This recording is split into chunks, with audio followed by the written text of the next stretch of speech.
to Locke Key Unlocked, a podcast about Locke Key on Netflix, as well as the graphic novels by Joe Hill and Gabriel Rodriguez. I'm Alex. I'm Justin. I'm Pete. And this episode, we are going to be talking about one of the graphic novels because there is finally a new volume of Locke and Key that has been released in the wild. It is in bookstores right now. It's Locke and Key Volume 7, The Golden Age, and in different aspects written by Joe Hill, as I mentioned, art by Gabriel Rodriguez, but also wanted to give a shout out to colors by J Photos, letters by Robbie Robbins, and edited by Chris Ryle. Now, this is a collection. Do you feel like J Photos was like, all right, I'm going to go into like making colors and photos. Stuff. Yeah. Pretty much. Like there's a lot of pressure on J Photos. Well, it's like how you, Justin Tyler, you tie knots for a living. Is that what's going on? I'm a tiler. I tile floors. Yeah. And Pete's a printer. Pete LePage. Yeah. Wow. And you're a the smile Zalbin. on your face saying that really makes me angry. What's my job, guys? Zalbin? Zalbania? The president of Zalbania? Impossible to figure out what it is. Why don't we talk about this book, though? This is a collection of older stories, for the most part, set in the world of Locke and Key. They take place about a century before the main stories we know from the first 6 volumes, focusing on the ancestors around World War I, between World War I and World War II, and a little bit before. There is also their pets. And also their pets. Come on, But to give a quick rundown, we got a new introduction from Joe Hill. Very nice. We also got Small World, Open the Moon, a new story called Face the Music, and then in Pale Battalions Go, which is the prequel story to Locke and Key, Sandman, Hell and Gone, which is the thing that ends the volume. It's the big closer to this storyline, crossing over with the Sandman Universe characters, and even Morpheus, the Sandman created by Neil Gaiman himself. So this is a big deal overall. I'll just throw out, before we get into the stories, obviously we've read and we've talked about these stories over the past decade as they've been released, other than You're goddamn music, right, which is new here. But it was phenomenal reading these all together. I could not believe, and I should have seen this coming, but I could not believe how well they hung together as one cohesive story. Yeah, I felt the exact same way reading this as one volume, including Face the Music, which I think offers us a nice little light moment in the middle of one of the heaviest stories in all of Locke and Key. Man. All of this whole run of books Jeez. is like, you know, when you like the main series, the Joe and Gabriel are like, love these characters, you know, we take them to the edge, but they mostly come out happy and like having done the job. And it's like, well, what if they didn't? Yeah. What if our main characters, it's a bummer sort of the whole time?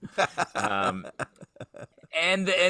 reading it together, it's like, I can't believe they pulled it off. And it still had these amazing heartfelt moments, comedy throughout. It's really, what a great thing to read all together. I mean, I first off, I agree. This is amazing. It's an amazing collection. It's also like this great, you know, a lot of times people ask us like, oh, how to give somebody, if they're not into comics, what to give them. This is a perfect gift to give somebody who likes comics. Like, here, oh, you like comics? You're going to fucking love this. This is amazing. You would give them this book first?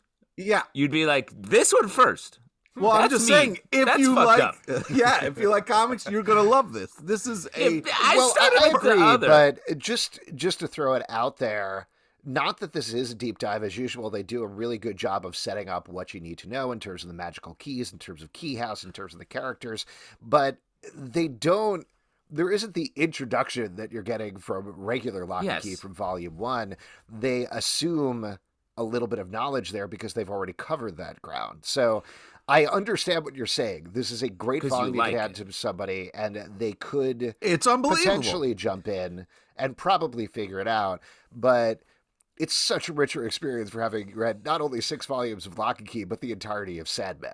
Well, and let's just throw out here also, like, if this is like giving someone, if they're like, oh, I've been wanting to try beer, and you're like, oh yeah? Well, here's this, and you hand them like the biggest glass Delirium of moonshine tremens. You can find. Exactly. What are you talking about? Because this is so high octane, intense storytelling. To be like, oh, you want to try comics out? You could hand I'm not saying a Marmaduke comic strip or I've been this. thinking about watching those First MCU off, movies. Where should I start? Avengers Endgame. No.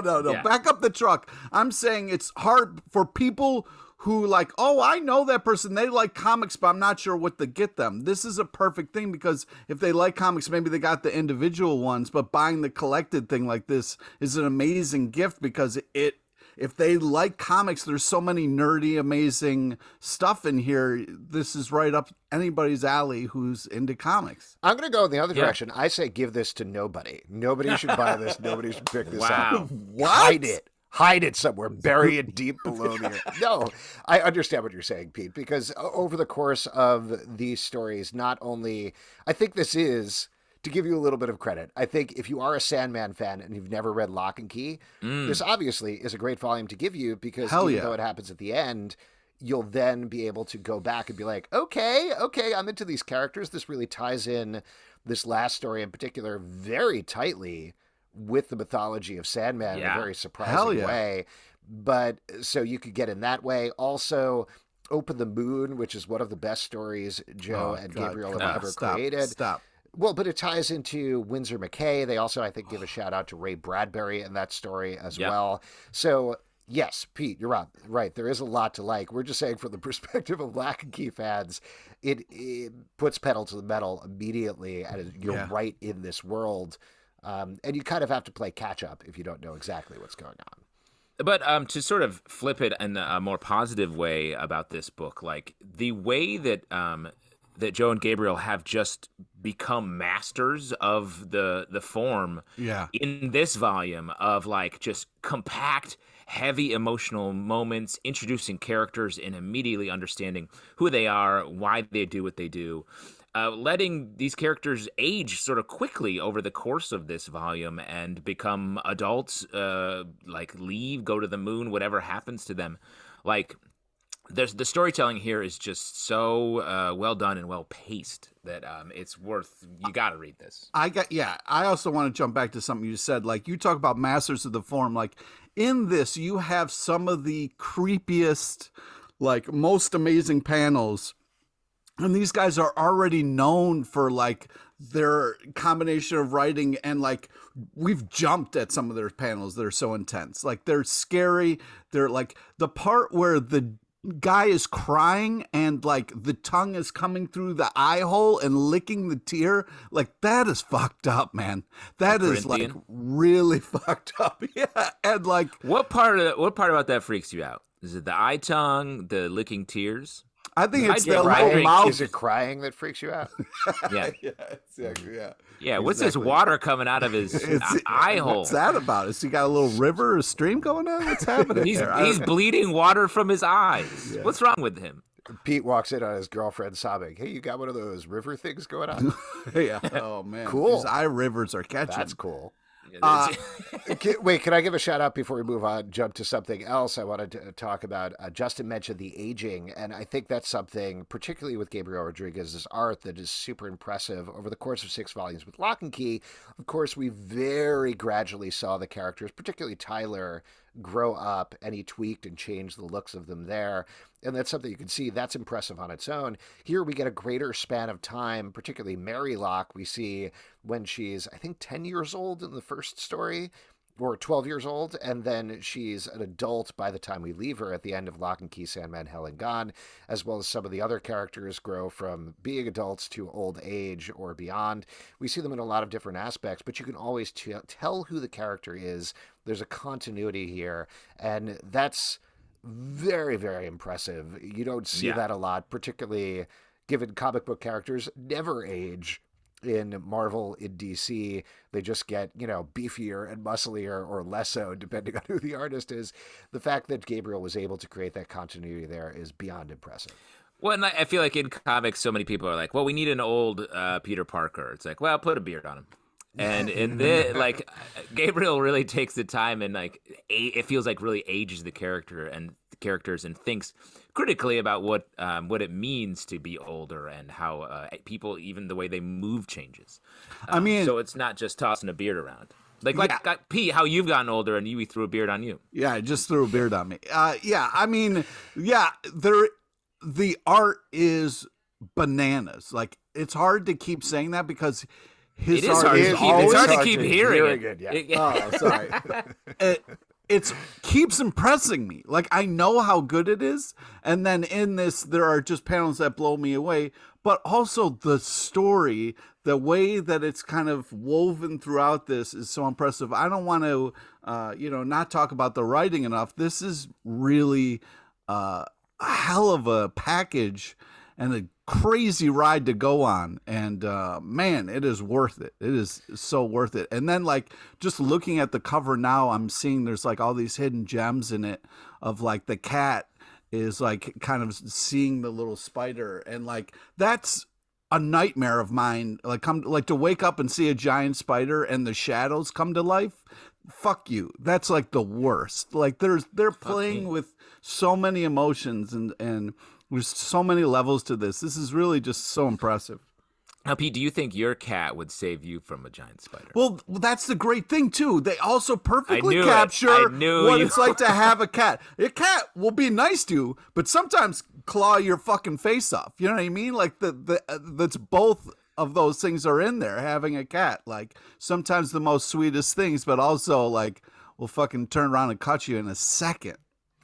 One other thing that I wanted to shout out, sorry, Justin, to cut you off, just in terms of the span of the book from the art before we potentially start actually talking about the content of the stories. But I do think it is also really impressive. Gabriel Rodriguez has always been an amazing artist, but to see him go from Small World, which is a great story, but otherwise a very straightforward Locke Key story, to the epic span of Locke & Key, Sandman, Hell and Gone, where he's drawing in different styles. Jay Photos is using those photos abilities to really color it in some really special ways, particularly when it comes to the Morpheus panels. And also you look at the layouts that ape different layouts from Sandman throughout history without being explicit about it. Like, there's nobody standing there being like, check out this Easter egg. It's just there if you know it. And it gives a shout out to where they've come before, to ultimately having these enormous demon angel fights on battlefields. It makes it this experience that artistically builds over the course of the book, which I loved. But also, like, being able to have the absurd seem real, like the detail of the dollhouse, and then having something giant like in the frame and still work, and like how the people kind of go into doll form and their eyes just become these little circles, like just amazing details. There's nothing absurd about a dollhouse. It's like a tiny regular house, and the dolls are like tiny people in the dollhouse. See, that's what I think. This comic speaks to so many different audiences, like you were saying, but like people who are parents, dollhouse owners, cat daddies, like Pete just said, how excited he was a minute ago. Like, truly, I haven't seen Pete that excited in a while, and he was just excited that there was a cat in this comic. Not just the cat. It's just it's a perfect example of what a cat, a real cat, having a cat represents. Killing spiders. Why don't we jump into the content of the stories, if that's all right? I'm assuming most folks have read some of the earlier ones, but in case you haven't, or it's been a while. So Small World, the first story, as we've been talking about, fans of the TV show will know this. It captures the Small World key, which attaches to a dollhouse, which is a smaller version of Key House, the Locke's family home. I established that a dollhouse is a small house, Alex. Yes, exactly. But in this case, proceed. It literally, you can see where everybody is walking, but you can also put things in there and they become large. So Mary Locke gets that as a birthday present, specifically to teach her the responsibility of the keys. Ultimately, a spider comes into the dollhouse because they leave the key in there, just like it did in the TV show. Things go horribly wrong from there. And we get set up, like Justin was talking about, sort of the surprisingly dire stakes of everything that's going to happen in this book. Talk about this one in particular, what you like about this story. I sort of said it a little bit already, like the way that we meet these characters and just immediately understand their dynamic. Who wants to be like John Locke is like clearly wants to be a hero in this, and that is what ends up being his downfall in just a couple stories later. And Chamberlain being like a father who feels like he has a mastery of his family and of the keys. and realizing like, oh, I don't, and they get out of this scrape sort of unscathed, but it really sets up the problems that are coming down the line. This story, it seems like a fun adventure in the style of like the original Locke and Key series, but it also is showing the coming tragedy for all of these characters. Yeah, the kind of just planting the seeds of the horror that's to come, is just, it's so great. It seems like, oh, this is just a little thing. Okay. Oh, spider scare. But like everything that's kind of happening around that is going to be such a payoff later, kind of really building to this like intense, welcome to Key House, motherfucker moment, Yeah. The working title of Locke and Key. Yeah. Yes. I also wanted to give a shout out to the fact, and we've kind of touched on this, but there's little story moments and things that pay off later on in the stories, which, again, should not have been surprised, but I was very surprised about. I believe it's in this story where Chamberlain is like, you girls got to learn how to mop. By the end, Mary uses a mop handle to kill the spider, or at least stab the spider. That's part of how they take care of it. But then later on in Pale Battalions Go, not only do they make reference to that, Chamberlain says something to his wife about, well, I guess I think she actually knows how to use a mop, but also the mom is using the music box key to make some raccoons mop for her. Yeah. So clearly the girls never did learn how to mop, and they just had raccoons do it instead. So I just love little things like that are these tying things throughout. I'll also give a shout out to, we find out... real quick, actually, it's much harder to do that without a music box key. In my personal life, I did it, but it was so hard. That was years, right? It took years. Several rabies diagnoses. Yeah, man, yeah. Just really. You lost a tooth that way. That's where the knot tying business came in, because you got to tie up the raccoon's arms and sort of. Yeah, I puppeted them. I was sort of a puppet master. That's right. Just as a trainer, you didn't hurt them against their will. Of course, right? no, they were happy that they love it. It's better than eating garbage.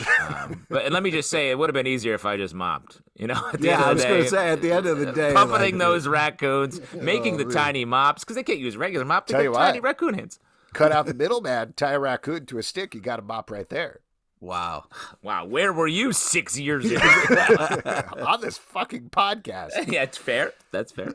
So, yes, Small World is great. Also, the other thing, there are character continuity things, obviously. Like, by the time we got to reading in Pale Battalions Go in 2021, to be honest, I had forgotten some of the details of this part of the Locke family back in 2011. So things like the younger son, ultimately in Small World, you find out that he seems to have epilepsy or a tumor or something like that.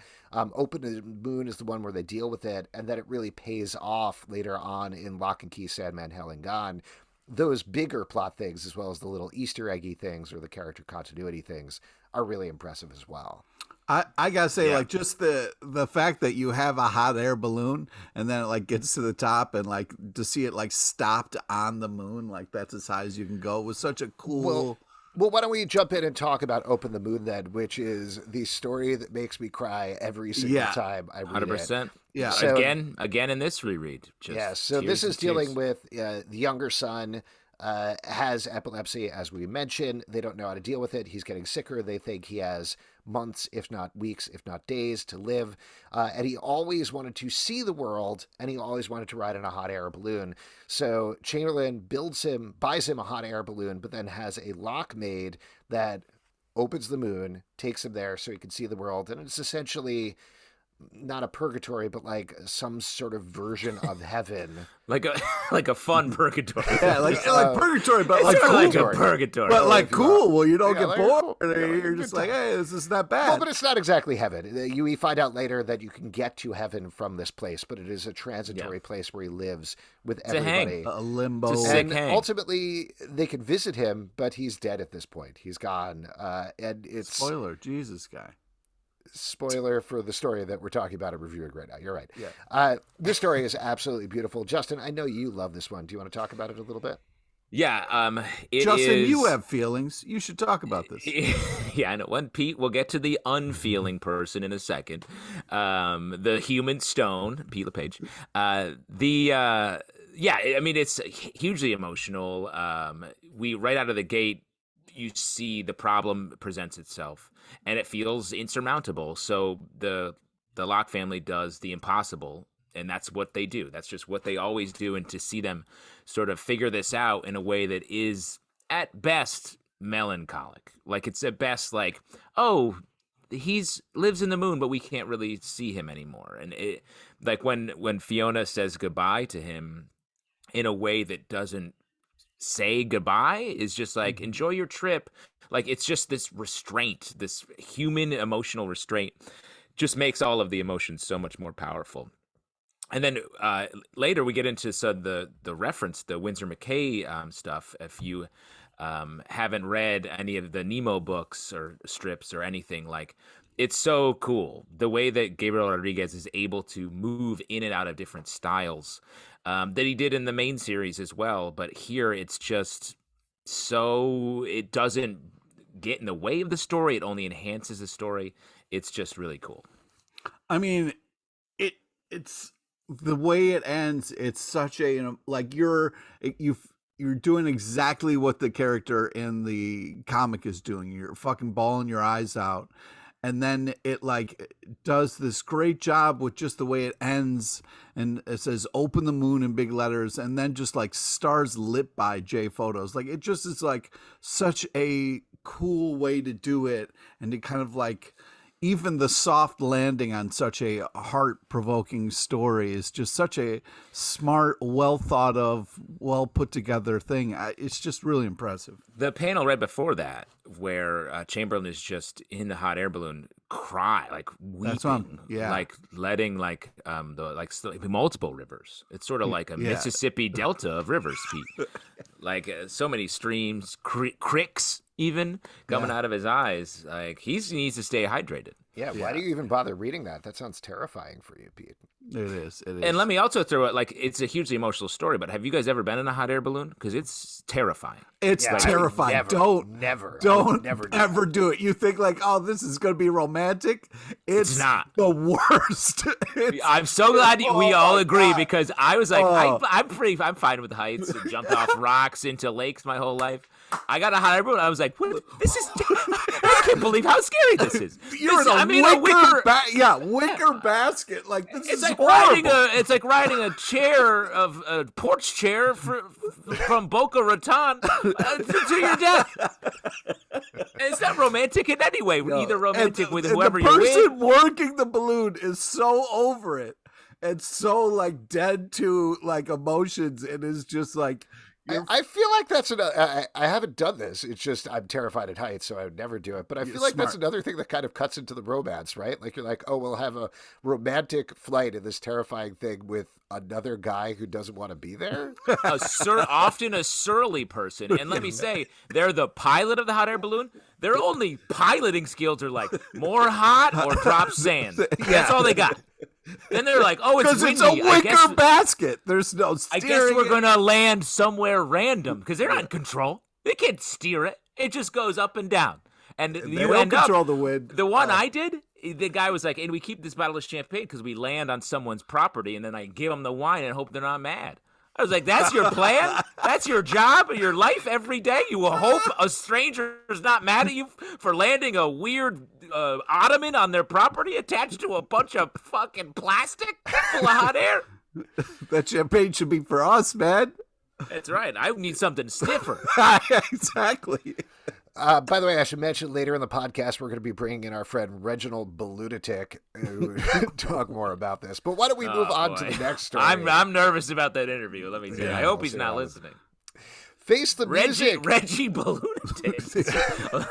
Reginald Balunatic. He doesn't go by Reggie. You don't know him as Reggie. Yeah, you're not friends. Talk about your last name informing your life. This is the Balunatic family. Of course he's going to get a nod. That's wild.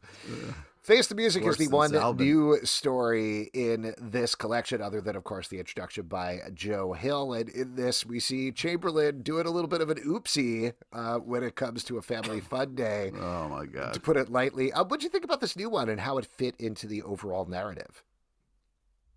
I said it before, but I like that this is like still like sort of terrifying, but it's like a funny like palate cleanser after the intense emotional story of Open the Moon. And I really like that. I feel like when they were putting this volume together, they were like, we need something to go in between Open the Moon and this also horrifyingly dark and violent tale of In Pale Battalions Go.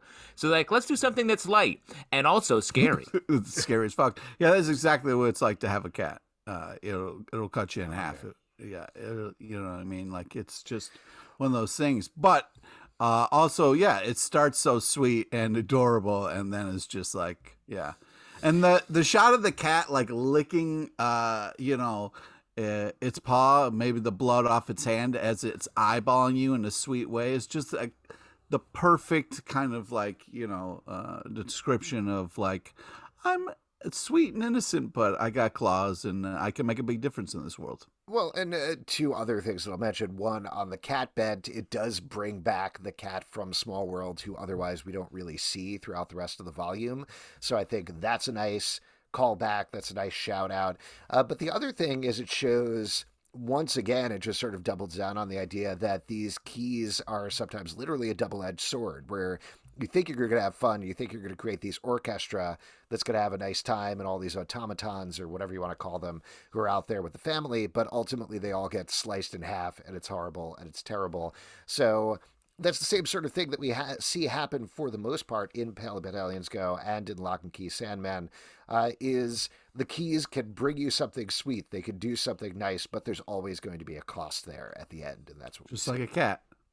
Yes, like a wow. cat. It gives you those. You see the world. Is that what you call it? Puff and fluff? Pete? Yeah. You gotta puff the fluff, bro. You gotta puff the fluff. Yeah, you got to puff the fluff. That sounds like fun. But also, it scratches you, and you gotta feed it all the time. Yeah, it's rough. It's rough, man. It's rough to puff the fluff, as they say. That's right. Let's jump into the last chunk here. I think we can talk about both In Pale Battalions Go and Locke and Key Sandman Hell and Gone as a chunk, even though they do over a broad span of time. But here we get, it is John Locke, right? John Tyler Locke. Jonathan Tyler Locke, which is my brother's name. Jonathan Tyler. There you go. Based on which, as we all know, is the better version of you. Oh, wow, that's weird to say. Though my brother had a child yesterday. Shouts to that. Oh, shouts to him. Oh, man. Dad. That also is a double-edged sword I'll throw out there. But wow. Jonathan Tyler Locke. Pete, it's like having a cat that will eventually talk.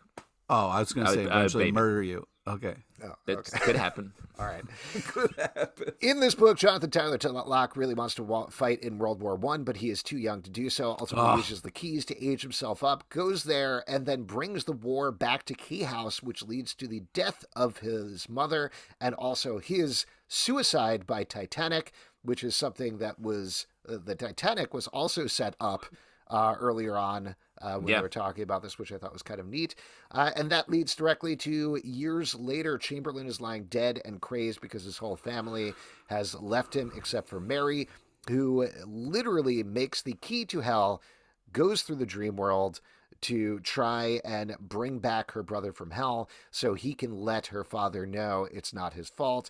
And ultimately, they all end up in the moon by the end there. Fungatory, as we're calling it. Fungatory, yep, there you go. Gorgeous story, perfectly layered. I loved also reading In Pale Battalions Go, back-to-back with Locke and Key Sandman Hell and Gone, which, to their credit, they took the time they needed to put out the book, but it took a while for the book to come out. So there were little things like how Fiona dare Locke, you? Fiona Locke getting letters from Lucian, the librarian from the Dream World, pops up right at the beginning of In Pale Battalions Go and ultimately sets up his appearance later on. So incredible storytelling. Again, what'd you guys think about this one? Wait. You can't take a shot at how long it took the book to come out when you see the final. Like, these pages are immaculate, man. Oh, I'm sorry. Yeah, it took a little bit longer. I think what Alex is saying a couple hours to read this. Why? I can't imagine it took them more than a couple of hours to create. Oh my! How dare you? I think what Alex is saying is like, hey, Gabriel, let's hustle it up here. Okay, dude, let's go. You? Let's go. Come on, dude. This is unbelievable. If it takes them however long it takes them, you wait and you say that's thank you. That's literally what I said, but okay. Pete, what did you think about that? You were like, it took a little bit long in between issues for it to come out. I mean, that does sound like me. Yeah. So how dare you? No, You know this what's is taking just a long time is Pete telling his opinion about these stories. well, I think this is just so fucking heartbreaking on so many levels, right? It's like here's a kid who's very excited to make a difference that doesn't want to wait, but ends up just fucking making things horrible, and it's just heartbreaking. And the whole father kind of like, I wish you were dead. It's so it's a lot, man. It's a fucking lot. I years ago attended a lecture by Kurt Vonnegut, one of my favorite authors, and he charted the different stories, like famous stories in the canon, and showed how the emotional arc of so many of them is things are bad and they get worse, like Franz Kafka's Metamorphosis. Guy wakes up and he's a cockroach, dies. And how you can still have an amazing story where it's not a classic like hero triumphs at the end. Yeah. And I feel like these three stories are such a amazing example of that, where guy wants to go to war, dies, shatters his entire family, and the only win at the end is he gets to leave hell. So it's like, oh, cool. But I say that as a joke, but it works. You were like, the triumph at the end of this, and the way it brings all the elements together, and how Joe and Gabriel were able to tell their story at the same time, walking their characters, walking Mary through the Sandman universe, and doing a classic crossover. Joe talks about it in his opening letter at the front of this volume, how, like, crossovers are a big comic thing. Most of them are bad. And I feel like that is true, or they're at least they're without depth. They're very shallow. And the depth at which they operate in the Sandman universe tie Locke and Key inexorably to the Sandman universe, expand the Sandman universe in a way that feels earned, and as a Sandman fan, exciting to see these characters again and have them feel like the real versions of them, and really push on the borders of the stories we know about that universe. At the same time, they're continuing one of the most emotional arcs of any comic book that I've read recently, and making a hero out of Mary Locke, a character we met as like a 12-year-old and saw like get hit in the head with a sausage, basically, is all we know of her. And she's this great, funny, like epic, smart hero by the end of this volume. It's just really, I mean, have we complimented this book enough? Because I think it's good. But also, like, the fact of, but again, hurry up, Gabriel. Let's go. Oh. But, like, the fact that you're capturing the kind of, like, this kid who wants to do good. He's just, like, not scared. He's just too young to realize how dangerous and how fucked up his idea is. And to kind of, like, capture that in a way that doesn't kind of make you go fuck this, like pulls you in and tells you the story. It's really amazing. It reminds me a little bit of the younger brother in the movie Legends of the Fall. If you've ever seen that movie, great movie. Brad Pitt, or young Brad Pitt role, but he sort of similarly is like desperate to get to war, and is the catalyst for a lot of tragedy. Yeah. So I don't want to cover the same ground you already covered. I'll just chime in to back up what Justin said, just in terms of like beyond crossovers. I'm always very hesitant about prequels and filling in more information. And the fact that this works as a phenomenal prequel to Sandman side by side with, what was it? Sandman. I'm forgetting what the volume that Neil Gaiman released, which was actually a good prequel to Sandman as well. Like, this is something that fills in information. It does, like you said, feel like an essential piece of Sandman as well as an essential piece of Locke and Key. And ultimately, one of the big things that I love about this volume is how this generation of the Locke family contrasts with the Locke family that we followed through the first 6 volumes, who are broken and hurting in their own way, but ultimately, I think, triumphant at the end and get a, maybe not a totally happy ending, but at least a positive ending going forward. Here, this Locke family, same sort of thing, but it's much more dire for them. So it's not telling the same story again. It's telling a different story in a different way that complements what we know that's come before. Yeah, but also like, a lot of times when you find out an ending, it's this thing of like, did I waste my time? Like, am I happy with this? The fact that it is so deep and there is so many things, there's stuff to kind of really take away.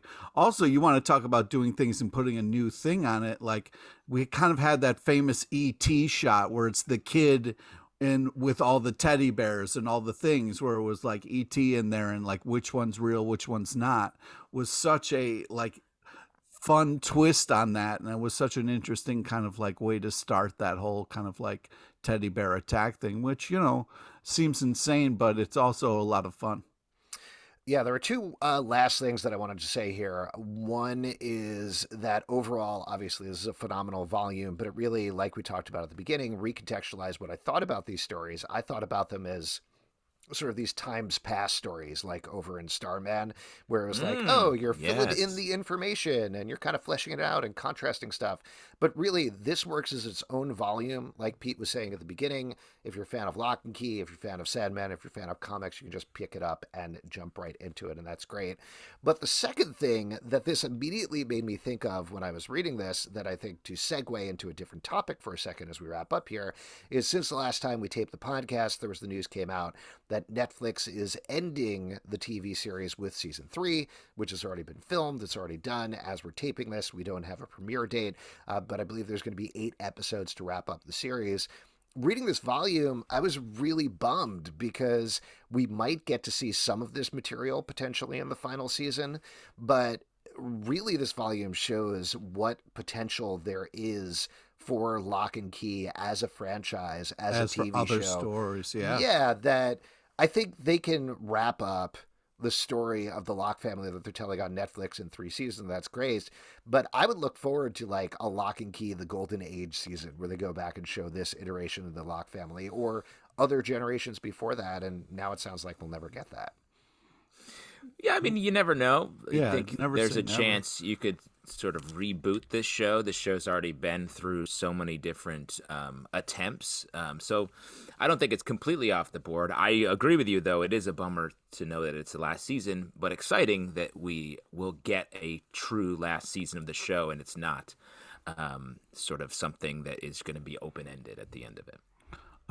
I also want to kind of circle back around to this idea of like, not only do we have these like really deep stories, but also like really badass moments with different characters. Like the like as the girl is shutting the door and she's like, just be careful, you might get unlucky, you might find us. Like that was like such a cool like don't come looking for us moment. Like a little girl had to a soldier. Like there's such cool perspectives and different kind of little things that pay off in sometimes really badass ways that you don't see coming, that kind of really give this kind of like such a kind of like action movie feel almost. Yeah, and just to ask you about the ending of the Netflix show, Pete, what is your reaction to that in terms of this wrapping up with season 3?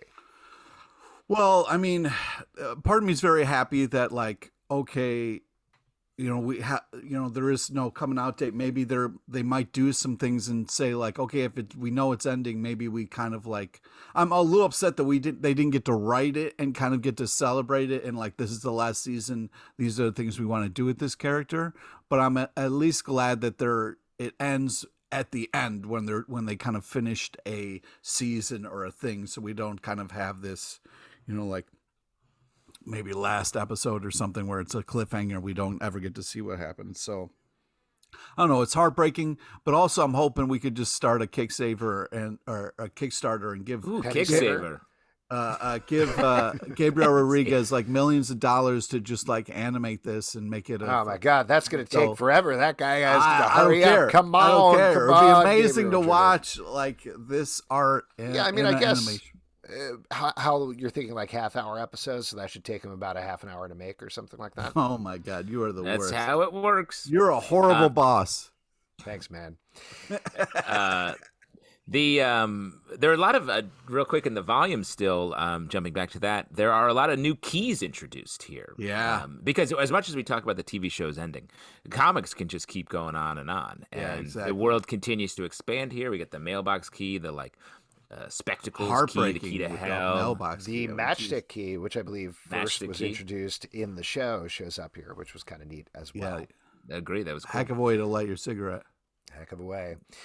All right, folks, I think we're going to wrap up here. If you'd like to support the show, patreon.com/Comic Book Club. Also, we do a live show every Tuesday night at 7 p.m. to Crowdcast on YouTube. Come on down. We would love to chat with you about Locke Key, iTunes, Android, Spotify, Stitcher, or the app of your choice to subscribe. Hey, check out Apples. And just in general, all Apples. Macintosh, Granny Smith, whatever you want. Honeycrisp are pretty good as well. At Locke Key Pod on Twitter, Instagram, and Facebook. comicbookclublive.com for this podcast and many more. Until next time, keep it locked right here.